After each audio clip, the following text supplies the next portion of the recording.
Hello everyone, welcome to this session. तो हमने last session में ट्री सेट के ऊपर कुछ मेथड डिस्कस करे।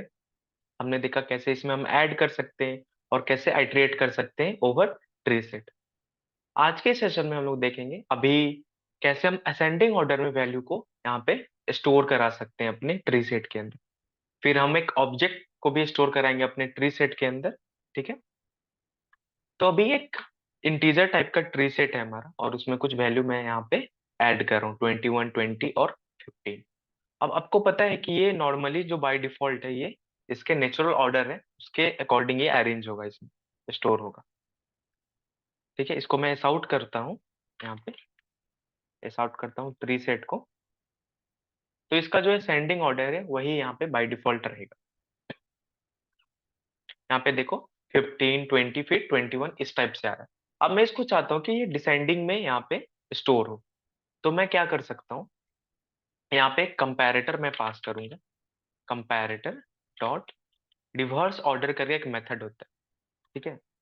अब ये मेथड क्या करेगा, कंपैरेटर डॉट रिवर्स ऑर्डर जब मैंने यहाँ पे पास किया तो इस प्रीसेट को बता देगा कि हमें इसके रिवर्स ऑर्डर में एलिमेंट को स्टोर कराना है। ठीक है। तो अभी जो असेंडिंग ऑर्डर में बाय डिफॉल्ट था उसको अब डिसेंडिंग ऑर्डर में प्रिंट करा है। डिसेंडिंग ऑर्डर में होगा तो हमारा पहले 21 आएगा, देन 20, देन 15, इस टाइप के कुछ यहाँ पे लिस्ट आपको मिल जाएगा। ठीक है, सेट मिल जाएगा। यहाँ पे देखो इस टाइप का सेट यहाँ पे मिल गया। ठीक। अभी तक हमने बस इंटीजर वैल्यू, स्ट्रिंग वैल्यू ये सब यहाँ पे स्टोर करा है। अगर हमें कोई ऑब्जेक्ट स्टोर कराना है, जैसे कि एक पर्सन क्लास है उसका ऑब्जेक्ट बना के हमें स्टोर कराना है और उसमें हमें कुछ कंपैरेटर मेथड लगाना हो कि हम एज के अकॉर्डिंग स्टूडेंट को डालें अपने सेट के अंदर, तो हम कैसे करेंगे इसको भी देखते हैं विथ हेल्प ऑफ कंपैरेटर। तो पहले हम एक क्लास बना लेते हैं, यहाँ पे न्यू पे जाके और एक क्लास बना लेते हैं पर्सन। ठीक है। यहाँ पे हमने क्लास क्रिएट कर लिया और इसके अंदर कुछ फील्ड्स ले लेते हैं। जैसे कि हमने इंट एज ले लेते हैं और एक स्ट्रिंग ले लेते हैं नेम करके, और इसका हम लोग एक बना लेते हैं कंस्ट्रक्टर। ठीक है। तो एक मैं जल्दी से पब्लिक पर्सन्स और यहाँ पे हम स्ट्रिंग नेम, दो नेम जब हम इसका ऑब्जेक्ट क्रिएट करेंगे उसी समय पास करना पड़ेगा, दो आर्गुमेंट, एक हमारा स्ट्रिंग और एक हमारा एज पास करना। ठीक है। और इसको हम दिस की हेल्प से रेफरेंस देके इसमें वैल्यू स्टोर करा लेंगे अपना। ठीक है। दिस डॉट नेम को हम यहाँ पे नेम दे देंगे।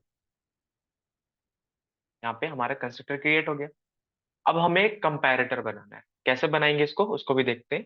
अब जैसे कि मैं एक ट्री सेट बना रहा हूँ, तो ट्री सेट में चाहता हूँ जब मैं इसका ऑब्जेक्ट क्रिएट करूँ इस क्लास का, पर्सन क्लास का, तो जो उसमें स्टोर हो एज के अकॉर्डिंग स्टोर हो और डिसेंडिंग ऑर्डर में स्टोर हो। ठीक है। तो उसके बेसिस पे हमको एक कंपैरेटर बनाना है। तो मैं यहाँ पे जाएंगे न्यू पे और एक क्लास बना लेते हैं एज कंपैरेटर का। पैरेटर। ठीक है। यहाँ पे हमने क्लास बना लिया एज कंपैरेटर। अब इसको हम लोग इम्प्लीमेंट करते हैं एक हमारा कंपैरेटर। ठीक है ना, इंटरफेस है ये, और इसमें हम पास करेंगे वो जिसका हमें यूज करना है, उसका हमें यूज करना है। तो हम यहाँ पे पर्सन्स का हम यूज करने वाले हैं इस क्लास को। अभी इंटरफेस है उसके पास एक मेथड है, बस एक ही मेथड होता है, उसको कहते हैं कंपेयर। कंपेयर मेथड कहते हैं। ठीक है ना। उसको हम लोग क्या करेंगे, यहाँ पे ओवरराइड करेंगे पब्लिक कंपेयर। ठीक है। यहाँ पे खुद ही सजेशन दे दिया कंपेयर। तो यहाँ पे इसका बस एक ही मेथड ये कंटेन करता है, कंपैरेटर कंपेयर मेथड। इसको हमने यहाँ पे ओवरराइड कर लिया और इसका हम लॉजिक लिखते हैं। अब हमें करना है कि जो, अब जब हम इस सेट में इसका ऑब्जेक्ट क्रिएट करें पर्सन्स का, तो उसके एज के अकॉर्डिंग ये सॉर्ट हो जाए। ठीक है ना, डिसेंडिंग ऑर्डर। तो मैं यहाँ पे पास कर सकते हैं, जब रिटर्न करना हो तो हम लोग यहाँ पे देख लेंगे कि हम एज के अकॉर्डिंग ही इसको क्या करें, सॉर्ट करें। पर्सन जो 1 है और पर्सन 2 है, ये दो आर्गुमेंट यहाँ पे ले रहा है, दो ऑब्जेक्ट ले रहा है, पर्सन 1 और पर्सन 2। ठीक है। तो यहाँ से रिटर्न करेंगे हम लोग इंटीजर डॉट कंपेयर। देखो कंपेयर में दो वैल्यू ले रहा है, दो इंटीजर टाइप। ठीक है। अब यहाँ पे O1 dot edge comma O2 dot edge. अगर मैं वो O1 पहले करूं तो ये असेंडिंग ऑर्डर में यहाँ पे सॉर्ट कर देगा, इसलिए मैं इसको क्या करता हूँ, O1 को करता हूँ बाद में और O2 को करता हूँ पहले। ठीक है, O2 को करता हूँ पहले, तब ये डिसेंडिंग ऑर्डर में यहाँ पे इसको सॉर्ट करेगा। तो ये हमारा कंपैरेटर तैयार है। अब हम वैल्यू प्रीसेट में एंटर करवाते हैं पर्सन का ऑब्जेक्ट क्रिएट करके। तो किस टाइप का अब हमें सेट तैयार करना है, पर्सन टाइप का। यहाँ पे मैं पर्सन दे दिया। ठीक है, अब ये कंपैरेटर जो था नॉर्मली इंटीजर पे वर्क कर रहा था, लेकिन इस पे वर्क नहीं करेगा। अब मुझे एक नया कंपैरेटर इसको पास करना होगा। ठीक है, वो नया कंपैरेटर कौन सा है, जो अभी हमने बनाया एज कंपैरेटर, जो हमने यहाँ पे बनाया एज कंपैरेटर, वो यहाँ पे हम पास करते हैं। न्यू करके एज कंपैरेटर हमने पास किया। ठीक है, अब क्या करते हैं, ऑब्जेक्ट बनाते हैं और ट्री में एंटर करवाते हैं। ट्री सेट डॉट ऐड, यहाँ पे न्यू कीवर्ड्स हम असाइन करते हैं, पर्सन्स, यहाँ पे हम पास करेंगे वैल्यूज। सबसे पहला नाम आ जाता है सोनू, और उसका एज सपोज हमने दे दिया इसको 20। अब यहाँ पे इसी को मैं कॉपी पेस्ट कर दूंगा, एक हमने बना ही लिया है, तो हमने 4 वैल्यू यहाँ पे स्टोर करा। अब इसका भी नाम मैं चेंज कर लेता हूँ, समझो इसका नाम दे देता हूँ मोनू, इसका नाम दे देता हूँ गोलू, और इसका नाम दे देता हूँ बंटी। ठीक है, अब सबकी एज भी डिफरेंट कर देते हैं, इसको दे देता हूँ मैं 15, इसको दे देते हैं 16, इसको दे देते हैं हम लोग 50। ठीक है, कुछ इस टाइप के एज मैंने रैंडमली यहाँ पे प्रोवाइड कर दी। अब मैं चाहता हूँ, अब मैं जब इसको ट्री सेट को प्रिंट करूँ, तो जो हमने यहाँ पे पर्सन का ऑब्जेक्ट हमने इस सेट को दिया है, वो कैसे अरेंज हो जाए, इसके एज के अकॉर्डिंग हो जाए, डिसेंडिंग ऑर्डर में। तो पहले हमारा मोनू आना चाहिए, देन हमारा सोनू, देन हमारा गोलू, देन हमारा बंटी, इस ऑर्डर में अरेंज हो जाए।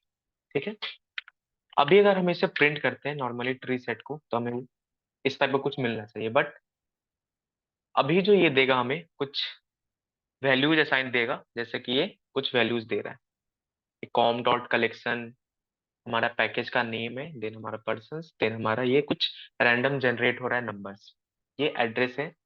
इसको हम लोग को नहीं देखना है, इसको रिजॉल्व करने के लिए क्या करेंगे हम लोग, पर्सन में एक हमारा टू स्ट्रिंग मेथड होता है। ट्रू स्ट्रिंग मेथड क्या करेगा, अगर हमें कुछ वैल्यू प्रिंट करानी होती है, ठीक है ना, तो हम लोग टू स्ट्रिंग का यूज करते हैं। नॉर्मली अभी तो अगर हमारा जैसे कि इंटीजर था, स्ट्रिंग था, वो नॉर्मली प्रिंट हो जा रहा था, बट ये पर्सन के अंदर में एज भी है, नेम भी है, और भी बहुत सारे फील्ड होंगे, तो उसको प्रिंट नहीं कर रहा है, उसका एड्रेस को प्रिंट कर दे रहा है नॉर्मली। ठीक है ना, इस टाइप कुछ आपको एड्रेस दिखने को मिल रहा है, बट मैं चाहता हूँ इसका नेम और एज प्रिंट हो, तो हम क्या करेंगे, एक मेथड हमारे पास होता है टू स्ट्रिंग मेथड। जब यहाँ पे आप राइट क्लिक करोगे और यहाँ पे जब करोगे जनरेट पे क्लिक, तो यहाँ पे टू स्ट्रिंग मेथड आता होगा। ठीक है ना, आपको किसका वैल्यू दिखाना है, जैसे इंटीजर, एज का भी, नेम का भी, मैं दोनों पे क्लिक कर देता हूँ। ठीक है ना, इस टाइप का कुछ यहाँ पे जनरेट हो गया हमारा टू स्ट्रिंग मेथड। अब मैं जब इसको प्रिंट करूंगा, तो ये हमारा वैल्यू प्रिंट करा देगा टोटल। ठीक है, अब देखो यहाँ पे वैल्यू कैसे प्रिंट हो रहा है, सबका अलग अलग नेम के।